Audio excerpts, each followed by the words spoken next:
പ്രാർത്ഥനയുടെ അനുഭൂതി കാലങ്ങൾ. ലേഖനം പ്രബോധനം വാരിക. രചന സമീർ വടുതല. ദുർബലനും പരാശ്രിതനുമായ മനുഷ്യ, പ്രാർത്ഥനയിൽ അലംഭാവം വരുത്താതെ നോക്കുക. അത് കാരുണ്യത്തിൻ്റെ ഖനിയും ശക്തിയുടെ സ്രോതസ്സുമാണ്. നീ മനുഷ്യത്വത്തിൻ്റെ മഹത്വത്തിലേക്കുയരുക.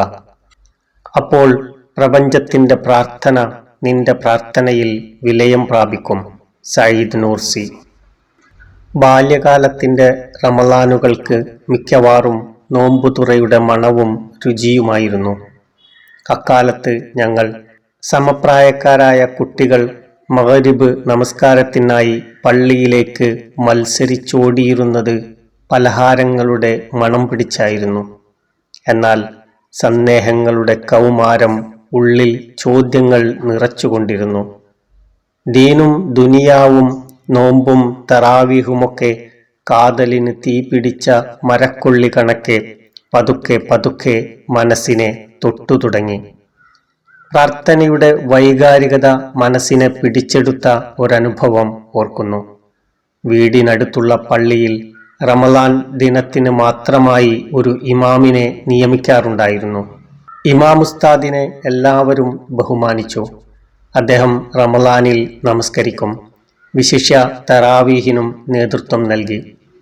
മിക്കവാറും ഇശാ നമസ്കാരത്തിനും തറാവീഹിനുമിടയിൽ അദ്ദേഹം ജനങ്ങളെ ഉത്ബോധിപ്പിച്ചുകൊണ്ടിരുന്നു. ആ റമളാൻ വാളുകൾക്ക് ശ്രോതാക്കളിൽ ഭക്തിയുണർത്തുന്ന ഒരുതരം നീട്ടലും കുറുക്കലും താളവുമുണ്ടായിരുന്നു. ശ്രുതിമധുരമായ ഖുർആൻ പാരായണത്തിൻ്റെ സമൃദ്ധിയുണ്ടായിരുന്നു. ആ പ്രസംഗങ്ങളിൽ സുലഭമായി സ്വഹാബിമാരുടെ ചരിത്രങ്ങൾ ദൃക്സാക്ഷി വിവരണങ്ങൾ പോലെ ഉസ്താദ് ഉദ്ധരിക്കുമായിരുന്നു. പ്രവാചക ശിഷ്യരുടെ ജീവിതത്തിലെ ത്യാഗത്തിൻ്റെ കഥകൾ വിവരിക്കുമ്പോൾ അദ്ദേഹത്തിൻ്റെ കൺതടങ്ങളിലൂടെ തുലാമഴ പോലെ കണ്ണീർ പെയ്തിറങ്ങും. കണ്ടമിടറും, വാക്കുകൾ മുറിയും. അപ്പോൾ ശ്രോതാക്കളുടെ കണ്ണുകളും സജലങ്ങളാകും. അങ്ങനെയാണ് അബൂബക്കർ സിദ്ദീഖും ഉമറുൽ ഫാറൂഖും ഉസ്മാൻ ഇബ്നു അഫ്ഫാനും അലിയും മിസ്അബും മുആദ് ഇബ്നു ജബലും അബ്ദുറഹ്മാൻ ഇബ്നു ഔഫും അബൂ ഹുറൈറയും ഞങ്ങളുടെ മനസ്സിലെ തിളങ്ങുന്ന താരങ്ങളായത്. പ്രസംഗത്തിൻ്റെ ഒടുവിലത്തെ പ്രാർത്ഥനാവേളയിലും കണ്ണീർ പ്രവാഹമുണ്ടാകും. അതിനുമൊടുവിൽ പിറ്റേന്നത്തെ നോമ്പിനു വേണ്ടിയുള്ള നിയ്യത്ത് ഉസ്താദ് ചൊല്ലിത്തരും. നവൈത്തു സൗമഗദിൻ എന്ന് തുടങ്ങുന്ന ആ വാചകങ്ങൾ സദസ്സ് ഭക്തിപൂർവം ഏറ്റുപറയുമായിരുന്നു. ഓർമ്മയിൽ ഹൃദയത്തെ പിടിച്ചെടുത്ത ആദ്യത്തെ പ്രാർത്ഥനാനുഭവമാണിത്. മുതിർന്നപ്പോൾ വായനകളിൽ പ്രാർത്ഥനയും ഒരു പ്രധാന വിഷയമായി തീർന്നത് സ്വാഭാവികം. അനന്തമായ പ്രാർത്ഥനയാകുന്നു ജീവിതമെന്നെഴുതിയത് വൈക്കം മുഹമ്മദ് ബഷീറാണ്. അത് മനുഷ്യന്റെ പ്രാർത്ഥനയോടുള്ള നിതാന്ത ബന്ധത്തെ വെളിപ്പെടുത്തുന്ന നിരീക്ഷണത്തിന്റെ നിത്യവെളിച്ചമായിരുന്നു. പ്രാർത്ഥന സ്വയം തന്നെ ഊർജപ്രവാഹമാണെന്ന് അലക്സിസ് കാറൽ പറയുമ്പോൾ അത് പ്രാർത്ഥിയുടെ ദൈനംദിന ജീവിതത്തിന്റെ സത്യസന്ധമായ സാക്ഷിമൊഴിയായിരുന്നു. പ്രാർത്ഥനയിൽ ഭക്തൻ നിരത്തിവെക്കുന്ന ആവശ്യങ്ങളുടെ മുൻഗണനകളെ സംബന്ധിച്ച് ആത്മകഥാപരമായ ഒരു സൂഫി ആഖ്യാനം ശ്രദ്ധേയമായി തോന്നി. അതിങ്ങനെയാണ്: യുവാവായിരുന്നപ്പോൾ എൻ്റെ പ്രാർത്ഥന ഇതായിരുന്നു: നാഥ, ഈ ലോകത്തെ മാറ്റാനുള്ള ഊർജമെനിക്ക് തന്നാലും. കൂടുതൽ മുതിർന്നപ്പോൾ എൻ്റെ പ്രാർത്ഥന ഇങ്ങനെയായി: നാഥ, ജീവിതത്തിൻ്റെ പാതിയും തീർന്നു, ഒരാളെപ്പോലും എനിക്ക് മാറ്റാനായില്ല, അതുകൊണ്ട് എൻ്റെ കുടുംബത്തെയെങ്കിലും മാറ്റാനുള്ള ഊർജമെനിക്ക് തന്നാലും. ഒടുവിൽ ഞാൻ വൃദ്ധനായി. അപ്പോൾ എൻ്റെ പ്രാർത്ഥന ഇങ്ങനെയായി: നാഥ, ലോകത്തെ എനിക്ക് മാറ്റാനായില്ല, അതുകൊണ്ട് എന്നെയെങ്കിലും മാറ്റാനുള്ള ഊർജം എനിക്ക് തരേണമേ. ഏറെക്കാലം മനസ്സിനെ അലട്ടിയ ഒരു ചോദ്യമുണ്ടായിരുന്നു: എന്തുകൊണ്ടാണ് ഒരു ദൈവദാസൻ ഏറെ പ്രാർത്ഥിച്ചിട്ടും പലപ്പോഴും ഉത്തരം കിട്ടാത്തത്? എല്ലാ വിഷയങ്ങളും തമാശ രൂപേണ അവതരിപ്പിച്ചിരുന്ന മാർ ക്രിസോസ്റ്റം തിരുമേനി ഈ സമസ്യയ്ക്ക് മറുപടിയായി ഉന്നയിച്ചത് മറ്റൊരു ചോദ്യമായിരുന്നു. വക്കീൽ രാവിലെ വീട്ടിൽ നിന്നിറങ്ങുമ്പോൾ, ദൈവമേ, ഇന്ന് അടിപിടി കേസൊന്നും ഉണ്ടാകരുതേ, കൊലപാതകം തന്നെ സംഭവിക്കണേ എന്ന് പ്രാർത്ഥിക്കും. ഡോക്ടറാവട്ടെ ജനങ്ങളുടെ അസുഖം വർദ്ധിക്കാനായിരിക്കും പ്രാർത്ഥിക്കുക. ഇതെല്ലാം ദൈവം കേട്ടാലത്തെ അവസ്ഥ എന്തായിരിക്കും? എന്നാൽ മനസ്സിന്റെ ചൊറിച്ചിൽ പൂർണ്ണമായി മാറ്റിത്തന്നത് ബദിഉസ്സമാൻ സഈദ് നൂർസിയുടെ യുക്തിഭദ്രമായ വിശദീകരണമായിരുന്നു. പ്രാർത്ഥനയ്ക്ക് ഉത്തരം ലഭിക്കുക എന്നതും പ്രാർത്ഥന സ്വീകരിക്കുക എന്നതും രണ്ടാണ്. എല്ലാ പ്രാർത്ഥനയ്ക്കും ഉത്തരം ലഭിക്കുന്നുണ്ട്. പക്ഷേ പ്രാർത്ഥന കൈകൊണ്ട് ആവശ്യം നിവർത്തിച്ചു കൊടുക്കുന്നത് ചില യുക്തികളെയും നന്മകളെയും ആസ്പദിച്ചിരിക്കുന്നു. ഒരു ഉദാഹരണം: രോഗബാധിതനായ കുട്ടി ഡോക്ടറോട് പറയുന്നു, എന്നെ നോക്കൂ. കുട്ടിയുടെ വിളി കേട്ട് ഡോക്ടർ എന്തു വേണമെന്ന് ആരായുന്നു. അപ്പോൾ ഇന്ന മരുന്ന് തരണമെന്ന് അവൻ ആവശ്യപ്പെടുന്നു. ഡോക്ടർ ചിലപ്പോൾ അവൻ ആവശ്യപ്പെട്ട മരുന്ന് തന്നെ കൊടുത്തേക്കാം. ചിലപ്പോൾ അതിലും പ്രയോജനകരമായ മറ്റെന്തെങ്കിലും മരുന്നായിരിക്കും കൊടുക്കുക. അതുമല്ലെങ്കിൽ ഒരു മരുന്നും കൊടുത്തില്ലെന്നും വരാം. എന്തെങ്കിലും മരുന്ന് കൊടുക്കുന്നത് ദോഷഫലം ചെയ്യുമെന്ന് അയാൾക്കറിയാം. ഇതുതന്നെയാണ് അള്ളാഹുവിന്റെ സ്ഥിതിയും. സമസ്ത വസ്തുക്കളെ സംബന്ധിച്ചും ജ്ഞാനമുള്ളവനും എല്ലാം കാണുന്നവനുമാണ് അവൻ. ദാസന്റെ പ്രാർത്ഥനയ്ക്ക് അവൻ ഉത്തരം ചെയ്യുന്നു.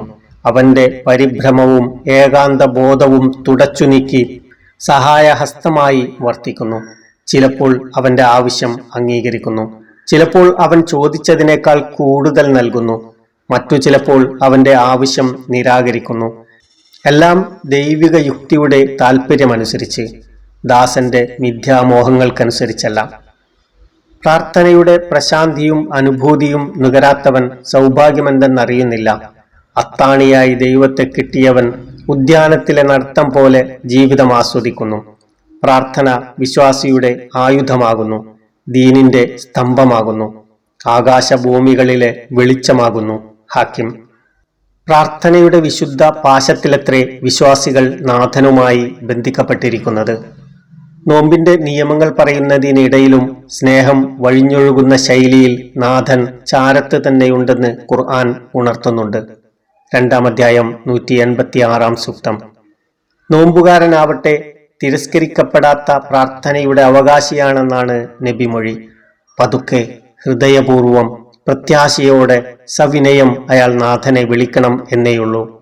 അശ്രദ്ധമായ ഹൃദയങ്ങളിൽ നിന്നുള്ള വാക്കുകൾക്ക് ഉത്തരമില്ലെന്ന് പ്രവാചകൻ സൂചിപ്പിച്ചിട്ടുണ്ട്. രത്നവ്യാപാരിയുടെ കരുതലോടെ വേണം നാഥന്റെ മുന്നിൽ വാക്കുകൾ എടുത്തുവെക്കാനെന്നാണ് പണ്ഡിത മതം. നമസ്കാരം നാഥനുമായുള്ള സംഭാഷണമാണെന്ന് പ്രവാചകൻ അറിയിച്ചിരിക്കുന്നു. പ്രാർത്ഥനാവേളകൾ ദൈവ സംവാദത്തിന്റെ അനർഘാനുഭൂതികളാണ് നോമ്പുകാരന് സമ്മാനിക്കുന്നത്. വിശിഷ്യ റമളാനിലെ അവസാന രാവുകളിൽ. കരയിൽ പിടിച്ചിട്ട മത്സ്യം വെള്ളത്തിലെത്തിയാലെന്ന പോലെ പ്രവാചകൻ നമസ്കാരത്തിൽ വിലയിക്കുമായിരുന്നു. നാഥനോടുള്ള നന്ദിവാക്കായി കാലിൽ നീരുകെട്ടുവോളം നിശാവേളകളിൽ നിന്ന് നമസ്കരിക്കുമായിരുന്നു. നബി ശിഷ്യരാകട്ടെ നമസ്കാരത്തിന്റെ അലൗകികാനന്ദത്തിൽ പരിസരം മറന്നുപോകുമായിരുന്നു.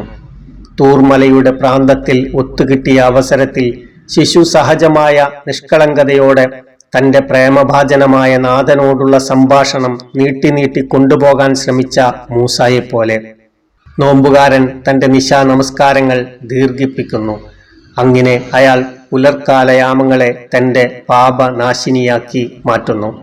നന്ദി. പ്രിയപ്പെട്ട ശ്രോതാക്കളെ, പ്രബോധനം വാരികയുടെ ഓഡിയോ ഗ്രൂപ്പിലേക്ക് സ്വാഗതം. ഈ കൂട്ടായ്മയിലേക്ക് താങ്കളെ ആദരപൂർവം ക്ഷണിക്കുന്നു. താഴെ പറയുന്ന വാട്സപ്പ് നമ്പറിലേക്ക് മെസ്സേജ് അയക്കുകയാണെങ്കിൽ താങ്കൾക്കും ഈ കൂട്ടായ്മയിൽ അംഗമാകാം. Mobile number 001-952-663-337.